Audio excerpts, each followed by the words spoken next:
मेरा तो श्याम से नाता। घबराने की जरूरत नहीं है, क्योंकि हमारा रिश्ता किससे है। इसलिए कहता हूँ नाता एक राम जी से दूजा नाता तोड़ दे। आशा एक राम जी की दूजी आशा छोड़ दे। ऐसा रिश्ता भगवान से बनाओ कि उसके बाद फिर किसी से रिश्ता जोड़ने की जरूरत ही ना पड़े।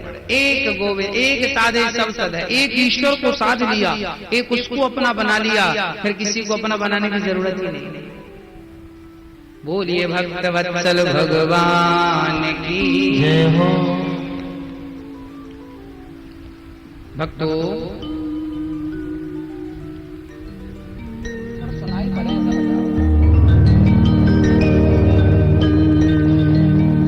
ऐसे सुखदेव जी जो जन्म लेते ही सन्यासी हो गए, ऐसे सुखदेव भगवान को हम नमस्कार करते हैं। जन्म लेते ही सन्यासी, 12 वर्ष में प्रकट हुए। भगवान ने कहा मेरी माया कुछ नहीं बिगाड़ेगी, आओ। जन्म लेते ही चल पड़े। कुछ देवांगनाएं निर्वस्त्र होकर स्नान कर रही थी। सुखदेव जी गए, उन्हें लज्जा नहीं आई। व्यास जी ने वहां से जब गए तो उन्हें देख करके देवांगनाओं ने वस्त्र धारण कर लिए। व्यास जी ने कहा वाह, मेरा जवान बेटा गया, लज्जा नहीं आई, मुझे देखकर लज्जित होती हो। अब तो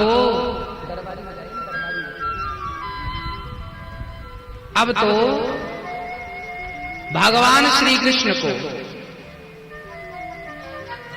जंगल में गए सुखदेव जी ने। जब व्यास जी ने भागवत के बारे में सुनाया, तब सुखदेव जी वापस आए भगवान की करुणा को सुनकर के। व्यास जी ने अपने शिष्यों को पहला श्लोक रटाया कि भगवान कितने सुंदर हैं। वरहा पीडम नटवर बपु कर्णयो कर्णिका। फिर बाद में व्यास जी ने याद कराया शिष्यों को कि भगवान की सुंदरता स्वरूप की नहीं, उनके स्वभाव की सुंदरता सुनाई। हाँ, भगवान कितने सुंदर हैं। हाँ, केवल रूप सुंदर है ऐसा नहीं। मेरी माँ, रूप सुंदर होना आवश्यक नहीं है, स्वभाव का सुंदर होना आवश्यक है। रूप से क्या होगा? स्वभाव सुंदर होगा। स्वभाव से ही आपकी पहचान होती है, रूप से नहीं। मिस्री का और फिटकरी का रूप एक सा होता है। फिटकरी जानते हैं, और मिस्री, दोनों का रूप एक सा होता है, पर दोनों का स्वभाव कैसा है? अलग अलग है। केवल रूप से काम नहीं बनेगा, स्वभाव से काम बनने वाला। अहो वकेयम स्तन काल कूटम जिघांसया पाययदा व्यसाध्वी लेभे गतिम धात्युचितां ततोऽन्यं कंबा दयालुं शरणं व्रजेम। पूतना भगवान को मारने आई, भगवान ने उसको भी तार दिया। सोचिए, भगवान का स्वभाव ऐसा स्वभाव भला किसका होगा जो जहर पिलाने आई, ठाकुर ने उसे भी तार दिया। न जाने कौन से गुण पर दयानिधि रीझ जाते हैं, यही सदग्रंथ कहते हैं, यही हरिभक्त गाते हैं। भक्तों, सुखदेव जी ने अपने पिता से भागवत पढ़ी और सुखदेव जी ने परीक्षित को सुनाई। आइए नैमिषारण्य की पवित्र भूमि पर चलते हैं, जहां 88,000 संत विराजमान। उन संतों के बीच में श्री सूत जी का आगमन हुआ। सभी संतों ने खड़े होकर सूत जी का अभिवादन किया। सूत जी ने कहा, शौनकादि ऋषियों, आप बड़ी उम्र वाले संत हैं, आप मेरा सम्मान क्यों कर रहे हैं?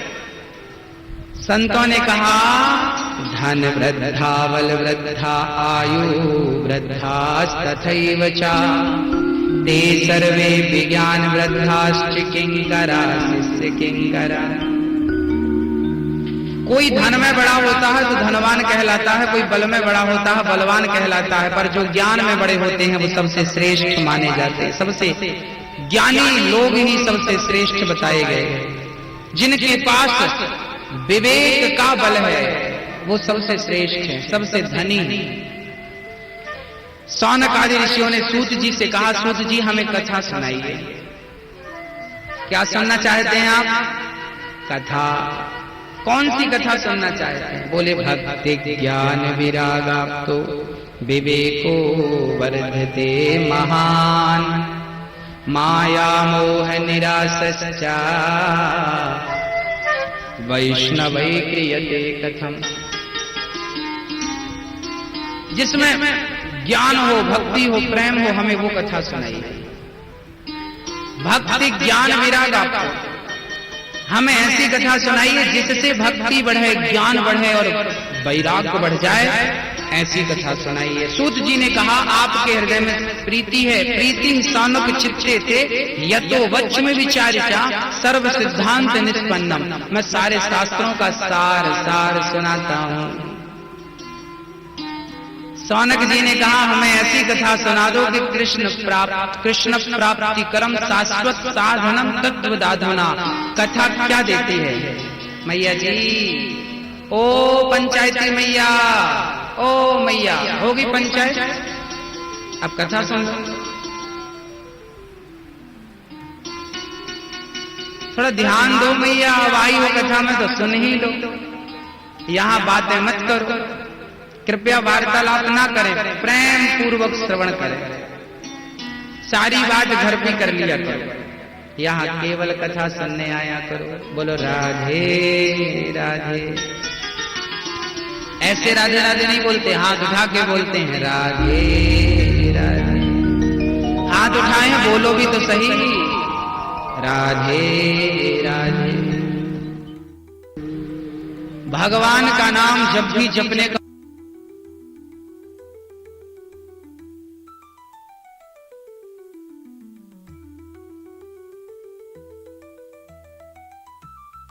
ये भागवत की कथा जो आप श्रवण कर रहे हैं, ये कथा तो एक बार देवराज इंद्र ने भी सुनना चाहा।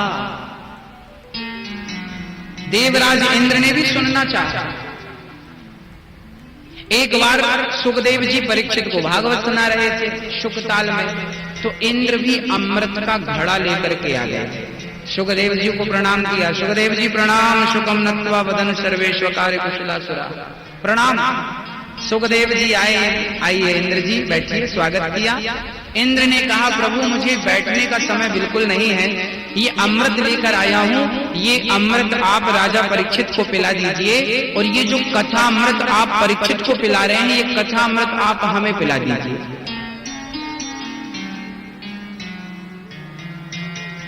आहा, सुखदेव जी बोले, वाह इंद्र, तुम प्रेमी बनकर आते तो मैं ये कथा तुम्हें जरूर सुनाता, पर तुम सौदागर बन के आए हो। पर याद रखना, ये कथा प्रेमियों की है, सौदागरों की नहीं। कथा को कौन पा सकता है? बोले जिसके हृदय में प्रेम हो वो पा सकता है। ईश्वर को कौन सा पा सकता है? प्रेम ही पा सकता है। श्री सुखदेव भगवान कहते हैं कि आप स्वर्ग के अमृत का लालच देने आए हैं, हमें नहीं चाहिए। याद रखना मेरी माँ, स्वर्ग का अमृत भी आपको वो नहीं दे सकता जो कथा आपको दे सकती है। स्वर्ग का अमृत क्या देता है? बोले स्वर्ग का अमृत स्वर्ग के सुख दे सकता है, स्वर्ग की प्राप्ति करा सकता है। जबकि कोई प्रेम से कथा श्रवण कर ले तो स्वर्ग नहीं, उसे तो परमात्मा और परमात्मा का निज धाम प्राप्त हो जाता है। ये भगवान की कथा की महिमा। कथा क्या करती है मैया जी बताओ? कथा का उल्टा क्या होता है? कथा, थका। कथा का उल्टा क्या हुआ? थका, है ना? थका। लोग कहते हैं बड़े थक गए हैं, थके हैं आज हम। जन्म जन्म से, कई जन्मों से हम जन्म ले रहे हैं, मर रहे हैं, पुनरपि जननम पुनरपि मरणम पुनरपि जननी जठरे शयनम भज गोविंदम गोविंदम भज मूढ़ मते। कई बार जन्म हुआ और कई बार हम मर गए। जन्म जन्म की थकावट है। यदि ये जन्म जन्म की थकावट उतारना है तो थका हुआ प्राणी कथा श्रवण कर ले, अपने आप जन्म जन्म की थकावट कर जाती है और बार बार का जन्म लेना मरना मुक्त हो जाता है। इस भय से, इस आवागमन के चक्कर से प्राणी सदा सदा के लिए मुक्त हो जाता है। इसलिए कहता हूं कि भगवान की शरण में एक बार कोई आ जाए, पाप से मुक्त करने वाली कथा है। बोलिए कृष्ण कन्हैया लाल की। अब तो श्री इंद्र ने सुखदेव जी ने कथा नहीं सुनाई, इंद्र को वहां से विदा कर दिया। इंद्र अब चले गए। इंद्र स्वर्ग लोक में एक तराजू बांधते हैं। तराजू के एक पलड़े पर स्वर्ग के सुख को रखते हैं, दूसरे पलड़े पर भागवत को रखते हैं। और जब तौल कर देखते हैं ना तो भागवत का पलड़ा भारी था। भागवत का पार स्वर्ग का सुख भी नहीं कर सका। क्यों? क्योंकि भागवत जो है ये कोई पोथी नहीं है, ये कोई पन्ने नहीं है। इंद्र ने देखा कि भागवत का वजन बहुत है। स्वर्ग का सुख रख दिया, कल्प वृक्ष रख दिया, अमृत रख दिया। इंद्र खुद खड़े हो गए, सोना चांदी सब रख दिया, पर भागवत का पार नहीं पा सके। तब भागवत से भगवान प्रकट हो गए। इंद्र तू मुझसे स्वर्ग के सुखों को तौलना चाहता? ये कोई साधारण पोथी नहीं है मेरी माँ, ये प्रत्यक्ष भगवान कृष्ण का स्वरूप है, शब्द के रूप में। मंदिर में जो भगवान है ना वो विग्रह के रूप में है, और भागवत में जो भगवान है यहाँ शब्द के रूप में परमात्मा आपके कानों से प्रवेश कर रहा है। शब्द ही ब्रह्म है। अच्छा, शब्दों में बड़ी जान होती है मेरी माँ। हाँ, शब्दों में बड़ी जान होती है। इन्हीं से आरती अरदास और अजान होती है। यही समुद्र के वो मोती हैं जिनसे इंसान को इंसान की पहचान होती है। हाँ, आपकी पहचान आपके स्वरूप से नहीं, आपकी वाणी से होगी। स्वरूप बड़ा सुंदर है पर वाणी बड़ी कठोर है। हाँ? अरे कौवा भी काला होता, कोयल भी काली होती है। आप किसको सुनना पसंद करेंगे? कोयल। क्यों? क्योंकि कोयल कड़वा बोलती है इसलिए ना, क्योंकि कोयल मीठा बोलती है। कोयल काको धन हरे कागा काको दे, मीठा वचन सुनाए के जग अपनों कर ले। कौवा किसी को कुछ नहीं देता, कोयल किसी से कुछ नहीं लेती, फिर भी लोग कौवा को नहीं कोयल को सुनना पसंद करते हैं, क्योंकि उसका स्वभाव नहीं, उसकी वाणी मधुर है, उसका स्वरूप नहीं। आपकी वाणी ही, आपकी मधुरता ही, सरलता ही, संस्कार ही आपका परिचय है। हाँ मेरी माँ, इसलिए कैसा बोलना चाहिए? अपनी वाणी से ना कड़वा नहीं बोलना चाहिए। बोलेंगे तो भगवान ना अगले जन्म में आपकी जीभ में कैंची मार देगा बीच से, फिर अगले जन्म में टर टर करते रहना, मेंढक बना के भेज देगा भगवान।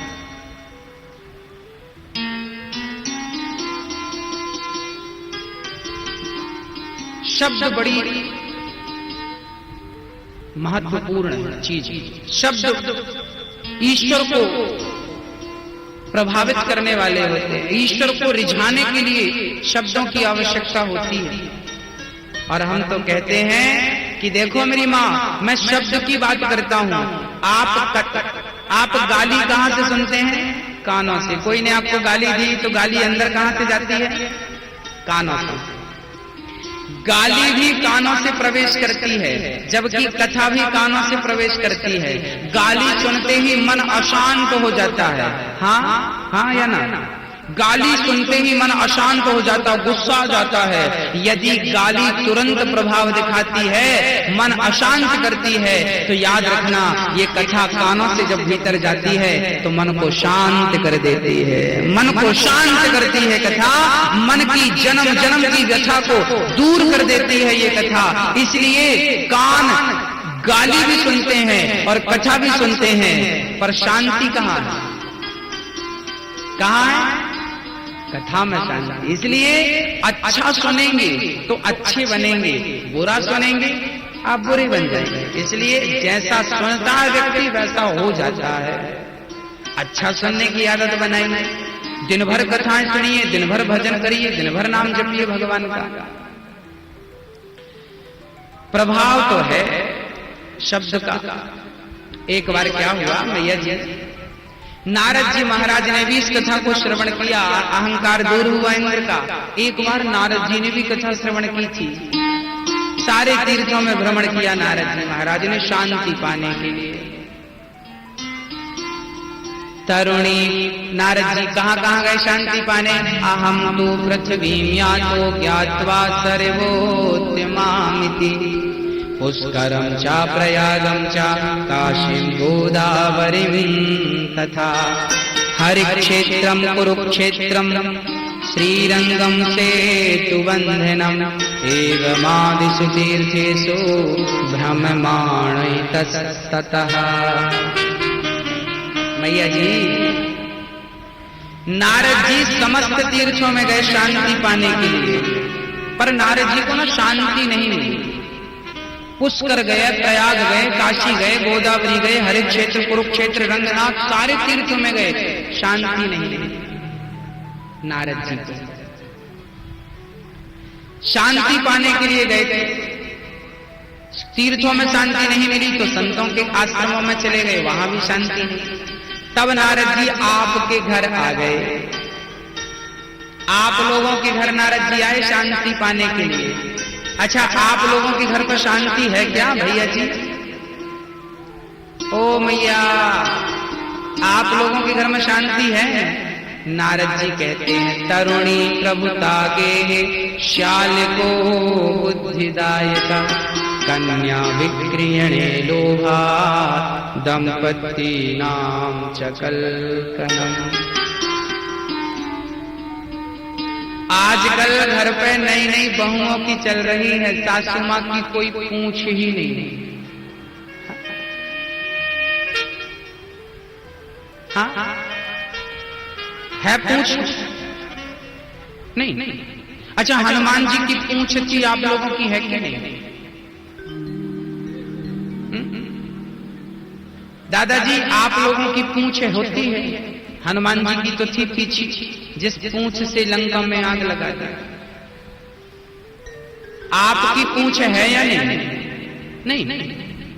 आप लोग कहते हैं हमारी पूछ नहीं है, और झगड़ा किस बात का करते हो? हमें पूछा नहीं, हमें तो पूछा ही नहीं। शादी कर लिया, पूछा नहीं, चाय तक को नहीं पूछा। सारा झगड़ा पूछ का होता है, इसलिए हनुमान जी ने अपने पूछ में आग लगा दी। आप लोग कह जरूर रहे हैं कि हमारी पूछ नहीं है, पर आप लोग कहा करते हैं महाराज हमारी तो पूरे गांव में पूछ है, हमारी तो दिल्ली तक पूछ है। ये जो अहंकार की पूछ है ना, इस अहंकार की पूछ में हनुमान जी ने आग लगा दी। पूछ बुझाई खोई श्रम धरि लघु रूप बहोरी जनक सुता के आगे ठाड़ भयं कर जोरी। हनुमान जी अहंकार की पूछ में आग लगाते। अहंकार नहीं होना चाहिए। ये जो अहंकार है, हमें पूछा नहीं, हमें पूछा नहीं, हमें पूछा नहीं। तरुणी प्रभु तागे, आजकल घर पे नई नई बहुओं की चलने लगी, सास की पूछ नहीं। इसलिए हम कहते हैं सासू माँ आप पूछ के चक्कर में पड़ो ही मत। बहू ने नहीं पूछा तो नहीं पूछा, मत पूछने दो, क्या कर। गई बहुत थोड़ी रही नारायण अवचेत काल चिरैया चुग रही निस दिन आयु खेत। अब थोड़ी सी बची है, भजन कर लो। कोई पूछ रहा है, कोई नहीं पूछ रहा, क्या फर्क पड़ता है? मान सम्मान की भूख नहीं होनी चाहिए साहब। मान सम्मान की भूख जो लेके चलता है ना, पागल है। मान सम्मान क्या होता है? हम कहें कि हमारा सम्मान करो, कोई नहीं करेगा मेरी माँ। मान सम्मान कहने से नहीं मिलता, मान सम्मान तो आपके कर्मों से अपने आप आपको प्राप्त हो जाएगा, उसे मांगने की जरूरत नहीं पड़ती। मान सम्मान की भीख मांगनी नहीं पड़ती। हमारा लोग कहते हैं हमारा भी तुम्हारा सम्मान करो यार, ये भीख मांगे हैं, ये भीख मांग रहे हैं सम्मान की, ये कुछ करते नहीं है, बस चाहते हैं हमारा सम्मान होना चाहिए, हमारा मान होना चाहिए। हाँ, तरुणी प्रभुता गे है श्याल को बुद्धिदायका। आजकल सलाहकार कौन बना? अच्छा, आप लोग सलाह, भैया जी आप लोग सलाह किन से लेते हो? अपने पिताजी से, अपने भाई से, अपने साले साहब से? सलाह किससे लेते हैं आप लोग? आजकल सलाह ली जाती है साले से। और हमारे ब्रज में कहावत है, दीवार बिगाड़े आरो और घर बिगाड़े सारो। दीवार में ज्यादा अलमारी काटोगी, दीवार कमजोर पड़ जाएगी, और आपके घर पे साले साथ की ज्यादा, हाँ, तो घर भी कमजोर पड़ जाएगा। एक साले ने तो अपने जीजा का कल्याण ही कर दिया। साले का नाम था शकुनी मामा, जीजा का नाम था धृतराष्ट्र। धृतराष्ट्र के साले कौन थे? शकुनी मामा। 100 की 100 भांजों को निपटवा दिया कि नहीं? 100 भांजों को निपटा दिया, जुआ खिलाया। सोचिए, मामा के सामने भांजा एक स्त्री की साड़ी उतारने पर तुला। ये मामा कैसा मामा था वो? हाँ। इसलिए कहते हैं कि भाई सलाह गुरु से लेनी चाहिए, सलाह पिता से लेनी चाहिए, सलाह भाई से लेनी चाहिए। सलाह साले से नहीं। सलाह सारे साले खराब नहीं होते, फिर भी जब पिता है, गुरु है, तो सलाह गुरु पिता से लेना चाहिए। बोलो राधे राधे। और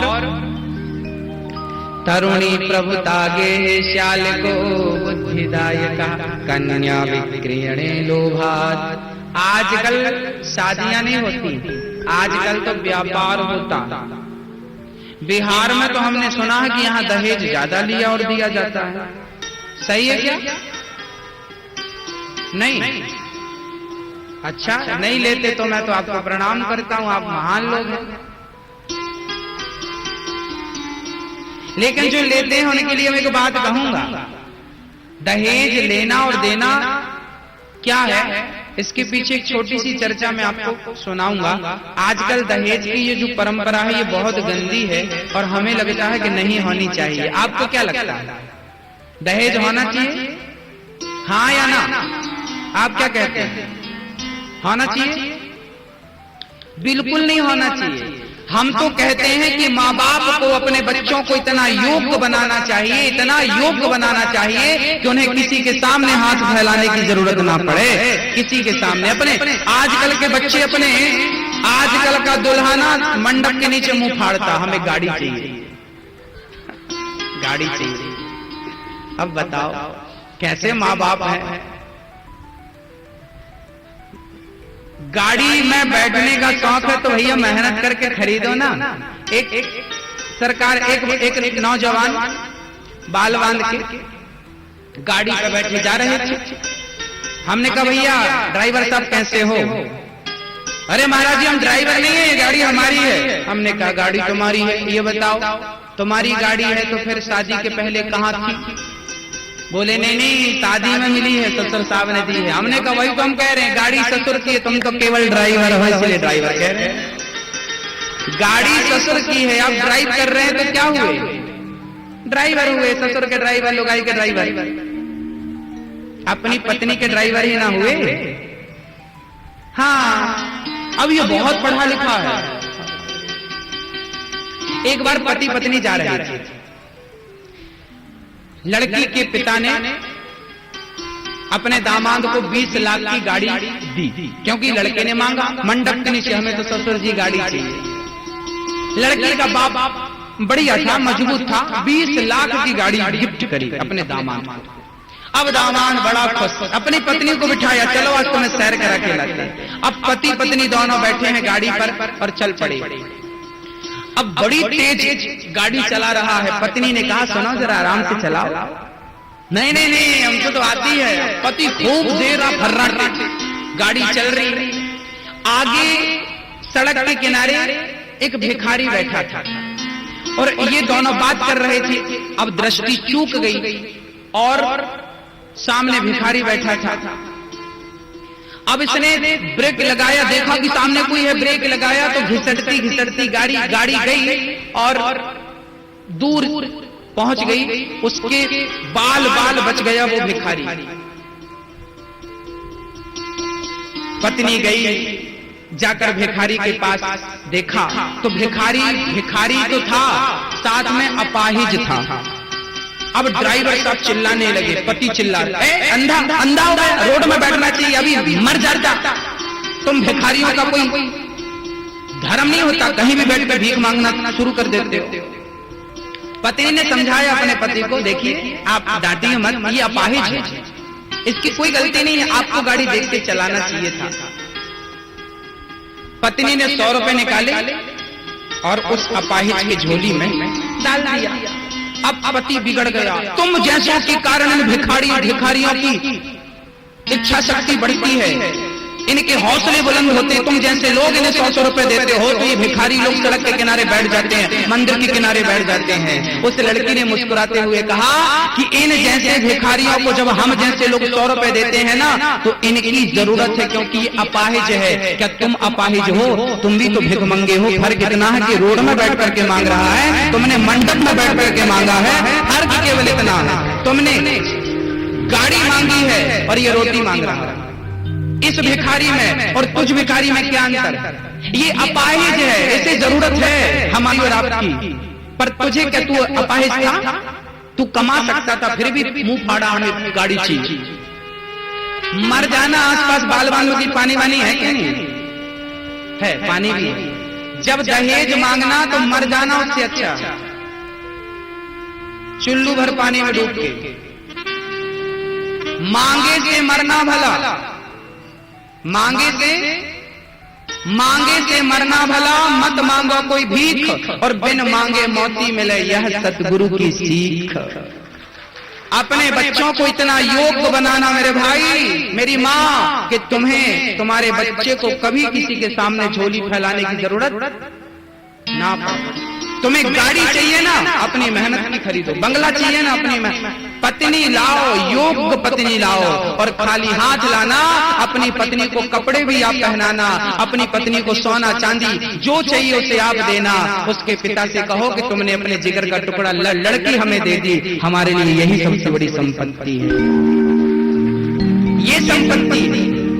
और झगड़े किसके होते हैं? तुम्हारे बाप ने पैसा नहीं दिया, गाड़ी नहीं दी, लड़कियों को जिंदा जला दिया जाता है, आग लगा दी जाती है, टॉर्चर किया जाता है कि आप दहेज लेकर आओ, दहेज लेकर आओ।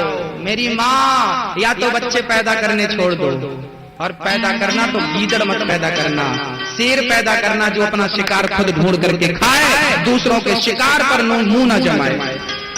गीदड़ जो होता है ना, ये दूसरों के शिकार पर मुंह जमाता है, नौच नौच कर खाता। और शेर जो होता है अपना शिकार खुद ढूंढता, खुद करता। बस शेर पैदा करना जो खुद कमाए, खुद पत्नी को खिलाए, माँ बाप को खिलाए, और दीन दुखियों को भी खिला सके, पिला सके, प्रेम से सेवा कर सके। ऐसे संस्कार बच्चों को देना, केवल झोली फैलाना सिखाना बच्चों को, नहीं तो मंदिर के बाहर बैठे भिखारियों में और आप जैसे भिखारियों में कोई अंतर रहने वाला। इतना पढ़ाया लिखा या बनाया क्या भिखारी?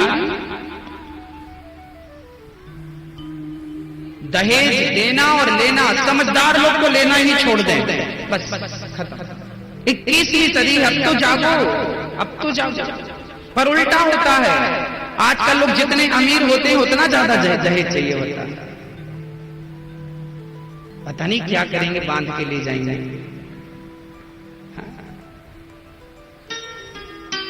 आप लोग नहीं लेते दहेज, ये बहुत अच्छी बात है। आप लोग तो नहीं लेते ना दहेज, मांगते तो नहीं है। लड़की का पिता दे जितना ले लेना चाहिए, हाँ, डिमांड नहीं करनी चाहिए, मांगना नहीं चाहिए। हमें ये चाहिए भाई, लड़की का हर पिता चाहता कि मेरी बेटी को मैं ये दूं।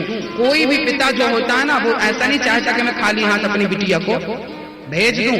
हर पिता चाहता है कि मैं अच्छे से अच्छा करके दूं, पर मांगने वाले समाज को बदनाम करते हैं। इसलिए मेरी आपसे छोटी सी प्रार्थना है, बोलिए भक्तवत्सल भगवान की।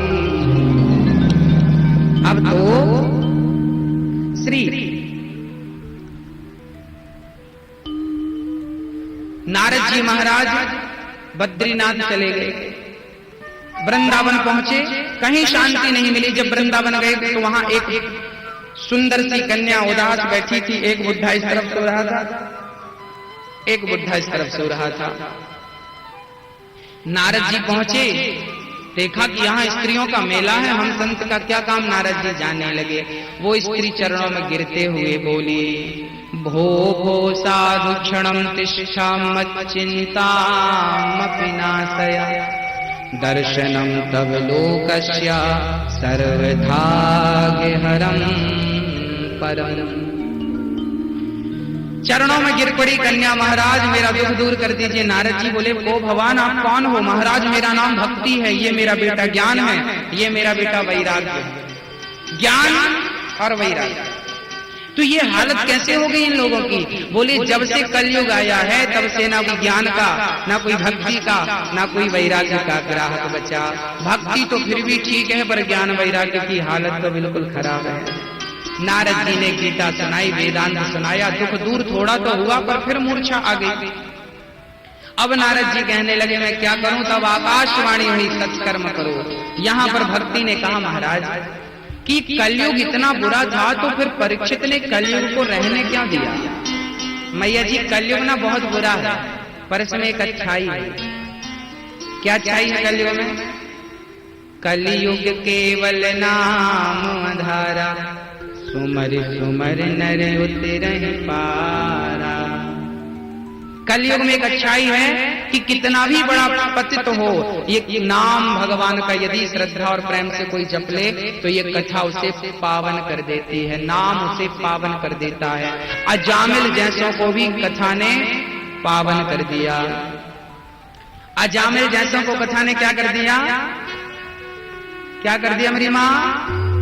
पावन कर दिया। इसलिए नाम का सहारा लेना चाहिए। हरे रामा रामा रामा हरे हरे, हरे कृष्णा कृष्णा कृष्णा हरे हरे, हरे रामा रामा रामा हरे हरे, हरे कृष्णा कृष्णा हरे हरे, हरे रामा रामा रामा हरे हरे, हरे कृष्णा कृष्णा कृष्णा हरे हरे, हरे रामा रामा रामा हरे हरे, हरे कृष्णा कृष्णा कृष्णा हरे हरे, हरे रामा रामा रामा हरे हरे, हरे कृष्णा कृष्णा कृष्णा हरे हरे, हरे रामा हरे हरे रामा रामा हरे हरे, जय हो कृष्णा कृष्णा हरे हरे, हरे रामा रामा रामा हरे हरे, हरे कृष्णा कृष्ण कृष्ण हरे हरे, हरे राम गाना हाथ ऊपर, राम राम हरे हरे, हरे कृष्णा कृष्ण कृष्ण हरे हरे, हरे रामा रामा हरे हरे, हरे कृष्णा कृष्ण कृष्ण हरे हरे, हरे रामा राम राम हरे हरे, हरे कृष्णा कृष्ण कृष्ण हरे हरे, हरे रामा रामा रामा हरे हरे, हरे कृष्णा कृष्ण कृष्ण हरे हरे, हरे रामा रामा रामा हरे हरे, हरे कृष्णा कृष्ण कृष्ण हरे हरे, राम राम राम हरे हरे। हरे कृष्णा गाइए गाइए। हरे हरे हरे राम राम राम हरे हरे। हरे कृष्णा कृष्ण हरे हरे। बोलिए भक्त वत्सल भगवान की जय हो, मोर मुकुट बंसी वाले की जय हो, जय जय श्री राम। भक्तों, नारद जी महाराज ने कहा कलयुग बहुत अच्छा है, कितना भी बड़ा अधम हो पापी हो यदि नाम ले लेता है तो भव सागर से वो पार हो जाता है केवल नाम के बल पर। राम जी के नाम ने तो पाथर भितारे, जो न जपे राम वो है किस्मत के मारे। राम जी के नाम ने तो पाथर भितारे। राम नाम की कितनी महिमा है, पत्थर भी राम नाम के बल पर क्या हो गए, तर गए पानी में। यदि पत्थर तर सकता है तो हम भवसागर से क्यों नहीं तर सकते। ये राम नाम की अद्भुत महिमा मेरी माँ, केवल नाम, केवल नाम। इसलिए काम करते रहो, काम करते रहो, नाम जपते रहो, मन से गोविंद गोपाल गाते चलो।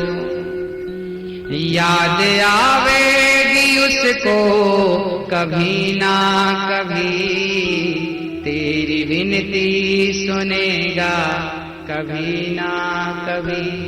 ऐसा विश्वास मन में जगाते चलो, मन से गोविंद गोपाल गाते चलो। काम करते रहो और मेरे गोविंद का नाम जपते रहो, कभी तो याद आएगी ना मेरे कन्हैया को कोई खड़ा है द्वार पर, सुनेंगे जरूर। बस इस विश्वास से पुकारना, आते जरूर है वो।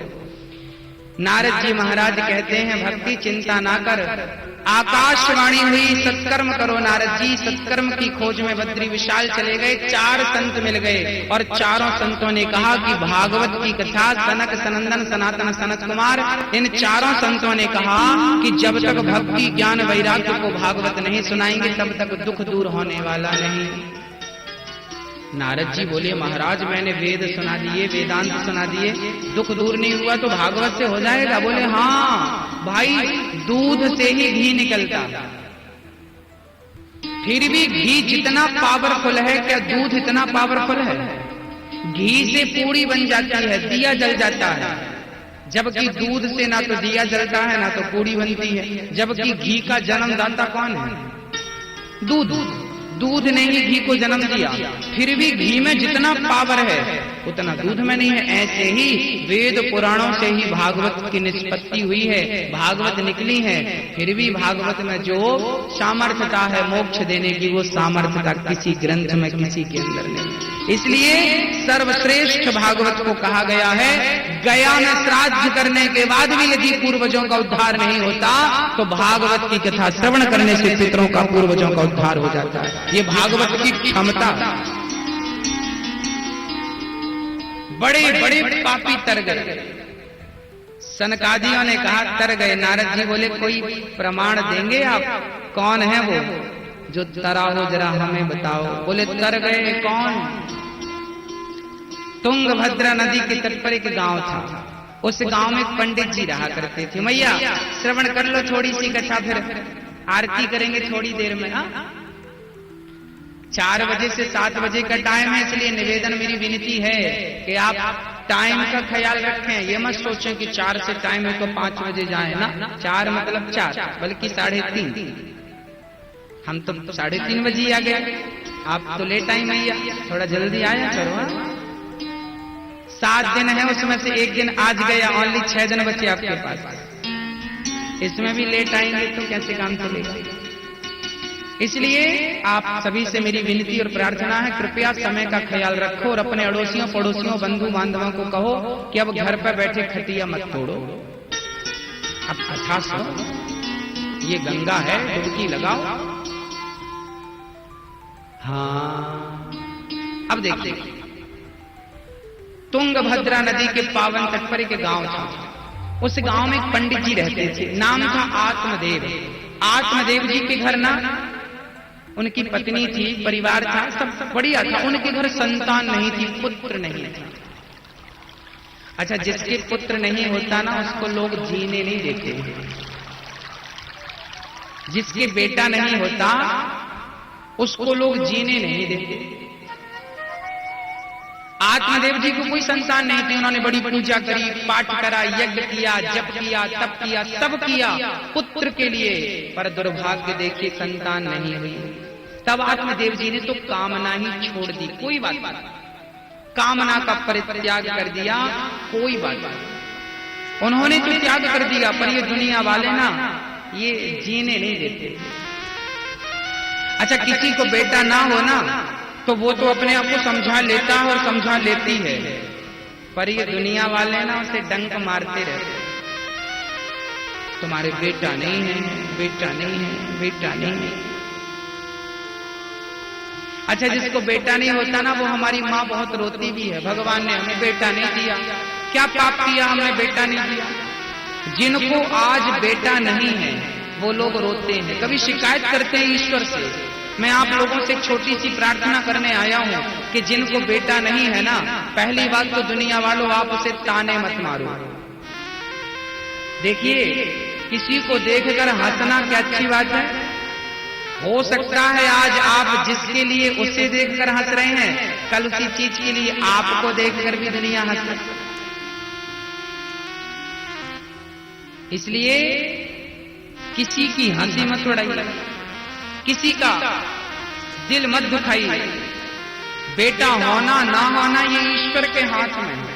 यदि आपके हाथ में था तो आज भारत में ऐसा फिर कोई नहीं होता जिसके बेटा ना होता, सबको होना चाहिए था। आपके हाथ में था तो आप सब कर लेते ना, पर आपके हाथ में क्या है? आप जो श्वास लेते हैं ना, ये श्वास भी आपके हाथ में नहीं है, ये भी ईश्वर की मर्जी से लेते हैं। जब तक मर्जी ये ले रहे हैं, छीन लेगा तो अभी गिर जाएंगे, आप उठ नहीं पाएंगे। बेटा जिनको नहीं होता ना उनको लोग बड़े ताने मारते हैं। बूढ़ी बूढ़ी माँ, खासकर सासू माँ, और सास के साथ जिंदा है तो वो तो और डंक मारती है। बहू के तो बेटा नहीं है, बहू के तो बेटा नहीं है। और ये पड़ोसन और, अरे तुम्हारी बहू के तो बेटा नहीं है कुछ नहीं, कुछ अरे बेटा नहीं। उसकी बहू के बेटा नहीं है, आपकी बहू के बेटा है, तो आपने कौन सा गढ़ जीत लिया? बेटा क्या करोगे बच्चों का? आजकल के बच्चे बड़े होके क्या करेंगे? जिस माँ ने बच्चे को पढ़ाया है, उंगली पकड़कर चलाया है, प्यार किया है, मलमूत्र धोया है, गीले पे सोकर सूखे पे सुलाया है, वही बालक बच्चा जब बड़ा होता है ना तो माँ का दिल दुखाता है, कहता है तुमने मेरे लिए क्या किया। जिस बच्चे को माँ ने अपनी रोटी तोड़कर मुंह की रोटी बच्चे को खिलाई, भूखी रहकर बच्चे का पेट भरा, वही बच्चा बड़ा होकर माँ को 2 टाइम की रोटी नहीं दे पाता, माँ के पांव नहीं दबा पाता, शंकर जी को जल चढ़ा देता है पर माँ के चरणों में पानी नहीं डाल पाता। माँ के चरणों को धुल नहीं पाता।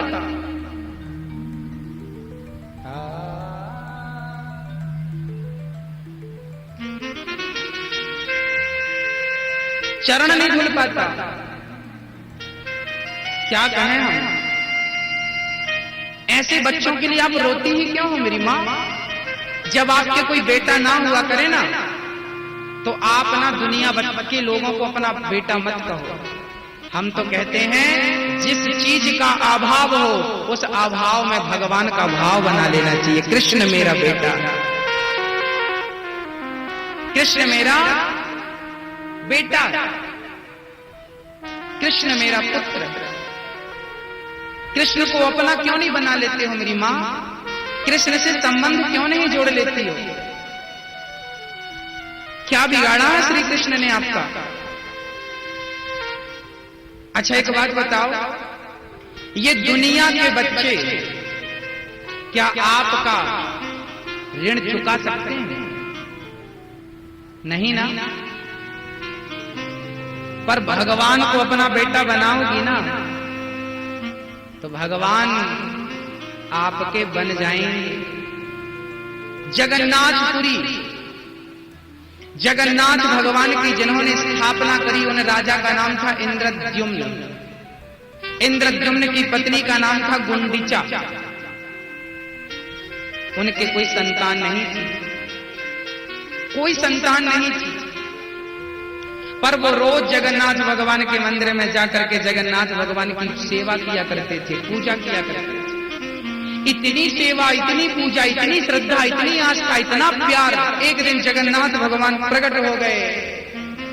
राजन, मैं आपकी सेवा से, आपकी प्रीति, आपकी तपस्या से खुश हूं, बोलो क्या चाहिए? राजा ने कहा, प्रभु मैं आपसे कुछ मांगने के लिए आपकी भक्ति थोड़ी की है। देखिए भजन क्या है, आपसे कुछ चाहने के लिए मैं थोड़ी भजन किया हूं। भगवान बोले कुछ तो मांग लो। राजा बोले मैं नहीं चाहता, हाँ ये मेरी पत्नी है, इससे पूछ लीजिए, शायद इसके अंदर कोई कामना हो। याद रखना मेरी माँ, याद रखना मेरे भाई भक्तों, दादाजी, भगवान की भक्ति एक होती है सकाम, एक होती है निष्काम। एक वो भक्ति होती है जो आप कोई चाह लेकर के भक्ति करते हैं, मेरी ये इच्छा पूरी हो जाए, और एक भक्ति होती है निष्काम। ये बात ऐसे समझिए, एक पिता के दो बेटे थे। एक बेटे ने कहा, पिताजी आपका पूरा धन आप हमें दे दो और हरिद्वार आप चले जाओ, हमें आपसे मतलब नहीं है, आपके धन से मतलब है। और एक दूसरा बच्चा था, उसने कहा, पिताजी हमें आपके धन से मतलब नहीं है, आप तो हमारे पास आओ, हम आपकी सेवा करके अपना पुत्र धर्म पूरा करेंगे, पुत्र धर्म निभाएंगे। अब मैं आपसे जवाब चाहता हूं, बताइए, एक पिता के दो बच्चे थे, एक पिता से मांग रहा था, एक पिता को मांग रहा था। आप बताइए पिता किस पर खुश रहेगा, किससे देगा? जो पिता से मांगता है उस पर मेहरबान होगा, या जो पिता को मांग रहा है उस पर मेहरबान होगा? बताइए, आप जवाब दीजिए भैया जी। पिता से मांगने वाले पर पिता रीझेगा, या पिता को मांगने वाले पर पिता रीझेगा? पिता से या पिता को? पिता को। बोलो मेरी माँ, पिता से मांगने वाला नहीं, पिता को मांगने वाला अच्छा है। ऐसे भगवान से मांगने वाला भगत नहीं, भगवान को मांग लेने वाला भगत अच्छा है। भगत भी दो प्रकार का होता है, एक वो होता है जो भगवान से मांगता, भगवान ये दे दो, भगवान वो दे दो। अरे भगवान से क्या मांगते हो? भगवान को मांग लो, भगवान को मांग लोगे तो सब कुछ मिल जाएगा बिना मांगे। उनसे क्या मांगने की जरूरत है? सुदामा दर पे गए, क्या भगवान से मांगा? हाँ या ना? सुदामा ने भगवान से नहीं मांगा, भगवान को मांग लिया। कन्हैया तू मेरा है, मुझे और क्या चाहिए, तू मेरा है। मेरी माँ, सच्चाई तो यह है कि हमको ना मांगना भी नहीं आया, हम तो भगवान से मांगना भी सीख नहीं पाए अभी तक की जिंदगी में। हाँ?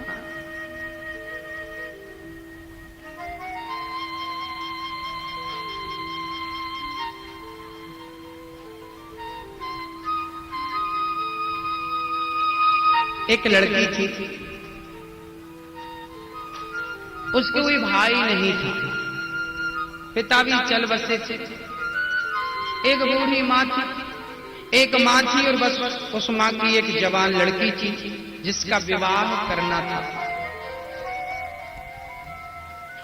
अब बताइए, कोई आदमी कहे कि हमें से लड़की का धन मिल जाए तो क्या वो पा सकता है? लेकिन वो कहे कि ये लड़की हमें पत्नी के रूप में मिल जाए, हम इससे विवाह कर ले, तो फिर धन मांगना पड़ेगा क्या? उसके पीछे जितना भी उसकी प्रॉपर्टी है वो अलग से लेनी पड़ेगी। अरे लड़की के पीछे करोड़ों की प्रॉपर्टी है, तो आप लड़की को अपनी पत्नी के रूप में स्वीकार कर लो, वो आपको स्वीकार कर ले, और जब आपको उसने स्वीकार कर लिया, आपने उसे पा लिया, तो उसकी संपत्ति तो आपकी हो गई, अलग से करने की क्या जरूरत है? माथा पच्ची। ऐसे ही भगवान को पालोगे तो भगवान का जितना कुछ है वो सब आपका हो जाएगा, सब तेरा, अलग से मांगने की जरूरत नहीं पड़ेगी।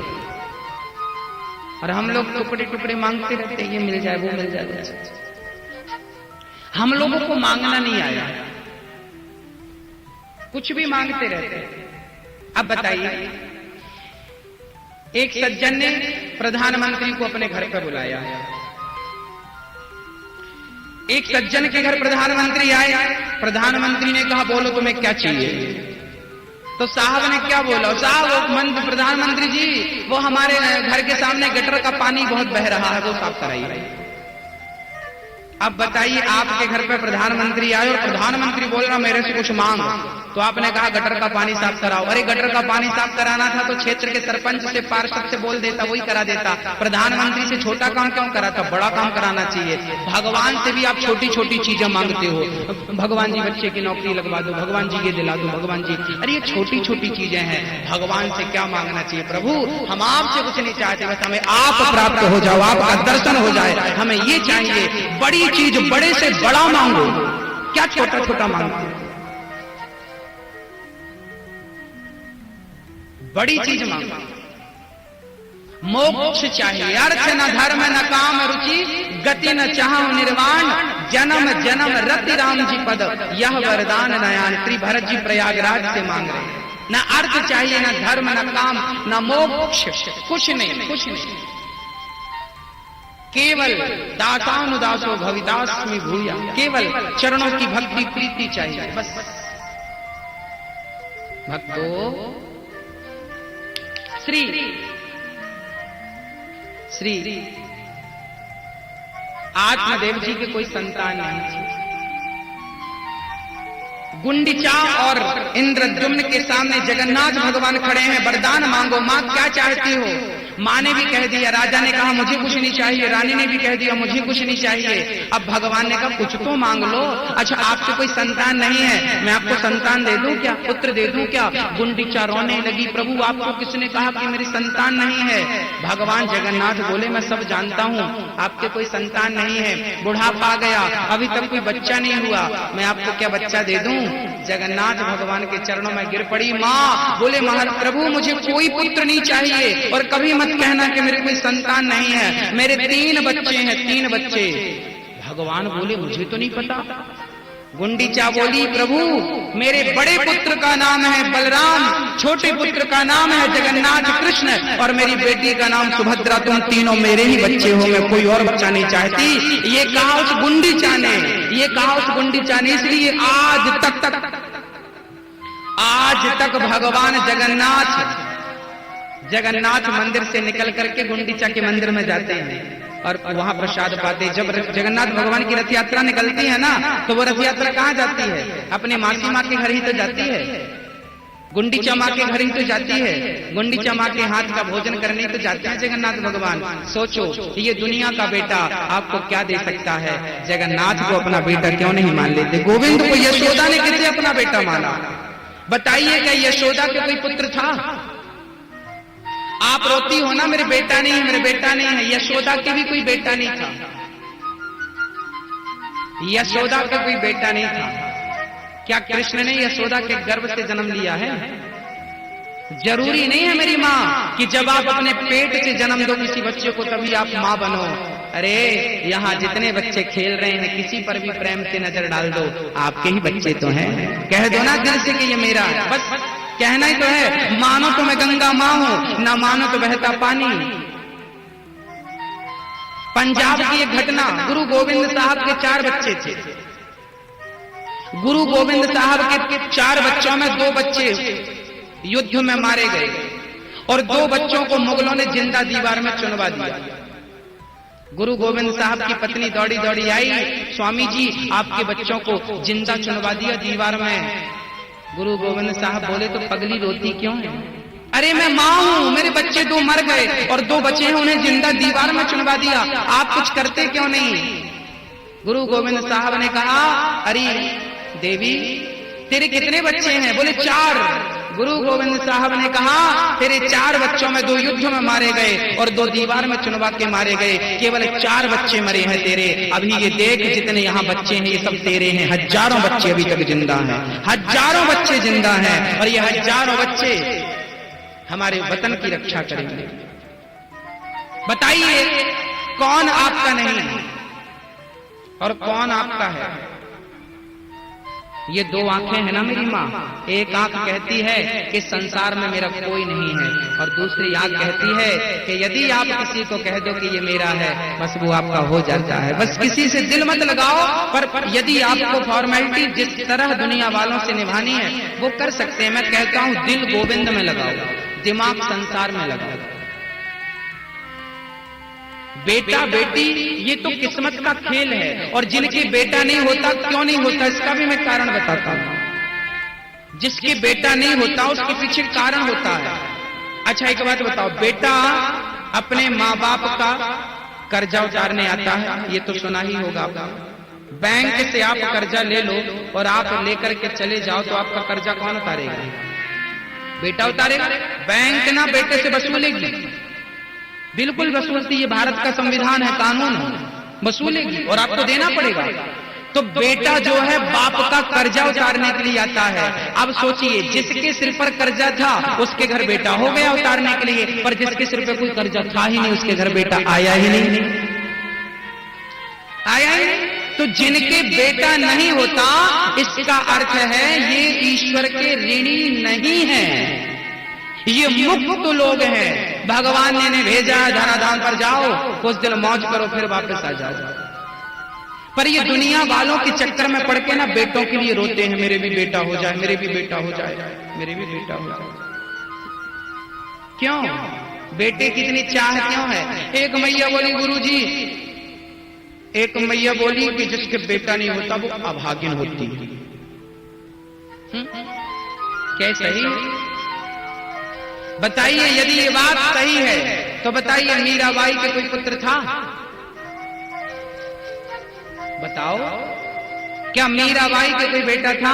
मेरी माँ, जिसके बेटा हो जाए वो भाग्यशाली और ना हो तो अभागी। नहीं आप कह रही हो, पर दिल कहता है मेरा और ग्रंथ कहते हैं, गुरुजन कहते हैं कि जिसके हृदय में कृष्ण प्रेम हो जाए वही भाग्यशाली है और जिसके अंदर कृष्ण प्रेम नहीं हुआ, कृष्ण भक्ति नहीं जागी, वो अभागा है। सुनहु उमा ते लोग अभागी, हरि तज भजन होहि अनुरागी। ये शंकर जी का वचन है। शंकर जी कहते हैं वो लोग अभागी हैं जिनके हृदय में कृष्ण के चरणों में, राम के चरणों में प्रीति नहीं है और जिनके हृदय में कृष्ण के चरणों में प्रेम है वो भाग्यशाली है। मीराबाई के बेटा नहीं था।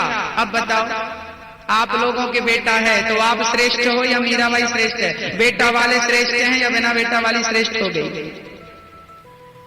हाँ, विवेकानंद जी को कोई बेटा था? एक सज्जन से हमने पूछा तुम्हें बच्चा क्यों चाहिए? बोले महाराज जी बेटा नाम करेगा हमारा। हमने कहा तुम भी किसी बाप के बेटे हो, तुमने अपने बाप का नाम किया?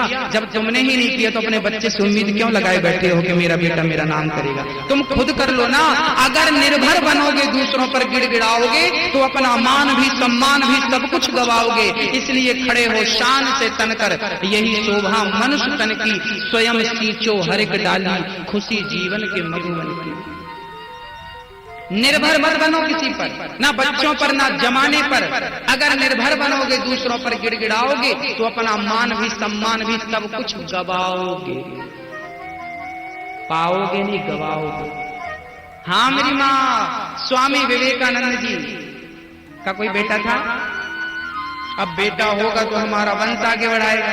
स्वामी जी का तो कोई बेटा था नहीं, याद रखना मेरी माँ, मेरे बच्चे मेरे वंश नहीं बढ़ाते। वंश बढ़ाना जरूरी नहीं है, कुछ ऐसा कर जाओ कि तुम्हारे बाद लोग तुम्हें याद करें, तुम्हारी अच्छाई को याद करें। स्वामी जी बहुत कम समय में चले गए, लेकिन कम समय में बहुत कुछ करके गए। आपकी उम्र बहुत ज्यादा है, स्वामी जी एक कम 40 साल में चले गए थे। स्वामी विवेकानंद जी ऐसा कुछ करके गए कि आज तक लोग नहीं याद करते। कुछ आप भी ऐसा कर जाओ। उम्र से कोई बड़ा नहीं होता मेरी माँ, काम बड़ा होता। आज पुत्र ना होने के कारण आत्मदेव जी घर से निकल पड़े और बड़े परेशान होकर के व्यथित हो गए। आजकल के बच्चे हो भी जाएं तो माँ बाप का दुख नहीं समझते, माँ बाप का दर्द नहीं समझते। आपके ही गांव में कितने ऐसे बच्चे होंगे जो अपने माँ बाप की सेवा नहीं करते। आपके ही गांव में ऐसी कितनी बहुएं होंगी जो अपनी सास को गिलास भर पानी नहीं पिलाती, 2 रोटियां नहीं देती। आपके ही गांव में ऐसी बहुएं मिल जाएंगी, आपके गांव में ही ऐसे बच्चे मिल जाएंगे जो अपने माँ बाप पर अत्याचार करते हैं। मैं दूसरी जगह नहीं कहता, पूरे बिहार की मैं बात नहीं करता, आपके गांव की बात करता हूँ। मेरी माँ, पूरे देश का आलम यही है, आजकल के बच्चे माँ बाप की सेवा नहीं करते। इसलिए श्रीधाम वृंदावन में ये दास अनिरुद्ध वृद्ध माताओं के लिए एक वृद्धाश्रम बनाने जा रहा है, ताकि मैं वृद्ध माताओं को वहां रख करके मैं स्वयं उनके चरण दबा करके मैं स्वयं उनकी सेवा करूं, और वो माँ किसी पर आश्रित ना हो, किसी के सामने उन्हें झोली फैलाने की जरूरत ना हो।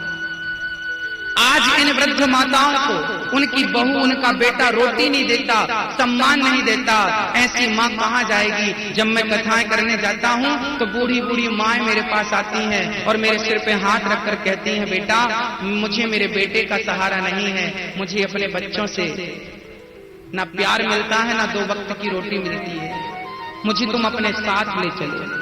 जब वो माँ मुझसे कहती है कि तुम अपने साथ ले चलो, तब मुझे लगता है कि ये आदेश परमात्मा का है, ये ईश्वर कह रहा है कि तुम इन वृद्ध माताओं की सेवा करो। जब इन माओं ने कहा, तब ये दास अनिरुद्ध ने वृंदावन में अभी मई में 21 मई को वृंदावन में भूमि पूजन था, जहां पर वृद्ध माताओं के रहने की, खाने की सारी व्यवस्थाएं हैं। वहां पर एक आश्रम बनने जा रहा है। 18 अगस्त से वृंदावन में कथा है, 24 अगस्त तक, जिस कथा में ब्रज 84 कोस की परिक्रमा लगवाई जाएगी, गाड़ियों के माध्यम से, कार के माध्यम से 84 कोस की परिक्रमा बाई कार लगवाई जाएगी। आप में से जिनको वृंदावन की इस कथा में कृष्ण जन्माष्टमी के पावन पर्व पर आना हो, आप आ सकते हैं। जिन लोगों को वृंदावन में वृद्धाश्रम जो बन रहा है उसमें आप अपने लिए एक कमरा बनवा सकते हैं। जब तक दिल करे अपने नगर में रहो, शहर में रहो, पर मैं कहता हूँ बुढ़ापा वृंदावन में बिहारी जी के चरणों में गुजारना, वहाँ का मरना सबसे उत्तम है। मरना भला है दूर का, जहाँ ना अपना कोई पशु पक्षी भोजन करें, कोटि यज्ञ फल होए। मरना वहाँ जहाँ पर गोविंद के चरण पड़े हो, जहां गोविंद का अखंड नाम कीर्तन हो। वृंदावन में इन वृद्ध माओं के लिए आप सहयोग कर सकते हैं, योगदान दे सकते हैं। अच्छा मैं ये बताइए, सबसे मैं मानता हूं कि सबसे बड़ा दान क्या है? सबसे बड़ा दान होता है अभयदान, और सबसे बड़ा दान होता है अन्नदान। क्या दान सबसे बड़ा है मेरी माँ? अन्नदान, भोजन दान। तो वृंदावन में जो वृद्ध माताएं रहेंगी, इनके लिए आप भोजन की व्यवस्था कर सकते हैं। आप आजीवन मेंबर बन सकते हैं। आप हमारे आजीवन सदस्य बन जाइए। आजीवन सदस्य बनने का शुल्क मात्र 21,000 रुपए रखा गया। यदि आप 21,000 रुपए देकर आजीवन सदस्य बनेंगे तो वो 21,000 हम बैंक में जमा कर देंगे वृद्ध माओं के नाम से, और उसी 21,000 के ब्याज से आजीवन, जीवन भर 365 दिन एक माँ को दोनों टाइम का भरपेट भोजन आपके द्वारा प्राप्त होता रहेगा। आप एक माँ को दोनों टाइम का भोजन देंगे, एक माँ को। वहां कितनी सारी माएं रहेंगी जिन माओं की आपको और हमें मिलकर सेवा करनी है। यदि आपको लग रहा है कि इस कार्य से आपको जुड़ना चाहिए, आपके मात्र 21,000 रुपए देने से किसी माँ को यदि होंठों पर मुस्कान मिल रही है, किसी माँ को हंसी खुशी मिल रही है, तो मुझे लगता है कि इससे बड़ा सौभाग्य कुछ हो नहीं सकता। तो आप भी इन माँओं की सेवा के लिए मेंबर बन सकते हैं। आप दोनों टाइम का भोजन नहीं दे सकते तो आप आजीवन एक माँ को एक टाइम का भोजन दे सकते हैं, सुबह की सुबह का भोजन या तो शाम की शाम का भोजन। मात्र 11,000 रुपए आप देंगे तो वो वृद्ध माँओं के नाम से जमा कर देंगे, उससे एक माँ को एक टाइम का भोजन आजीवन प्राप्त होगा उसके ब्याज मात्र से। तो आप जो भी माँओं की सेवा के लिए भोजन की व्यवस्थाओं में आप जो सहयोग देना चाहते हैं, आश्रम बन रहा है, मंदिर के लिए आप सहयोग कर सकते हैं, कमरा बना करके माँ को गिफ्ट कर सकते हैं कि ये हमारी बूढ़ी माँ इसमें रहेंगी। आपको जो भी सेवा करना है आपकी सामर्थ्यता के अनुसार आप वृद्ध माँ के लिए कर सकते हैं। कुछ भक्तों ने सहयोग दिया है, ऐसे तमाम महान भक्तों के नाम श्रवण करते हैं। और जो भी मेंबर बनेगा आजीवन उसे यहाँ से प्रमाण पत्र दिया जाएगा और कभी भी आप वृंदावन आएंगे तो आपके रहने की खाने की व्यवस्थाएं वहाँ पर रहेंगी, क्योंकि आप हमारे मेंबर हैं। और सभी मेंबरों के नाम वहाँ पर आश्रम में लिखे जाएंगे। आप कभी भी आएंगे, आपके बच्चे कभी भी आएंगे तो आप उस नाम को देख सकते हैं कि आपके द्वारा दिया हुआ धन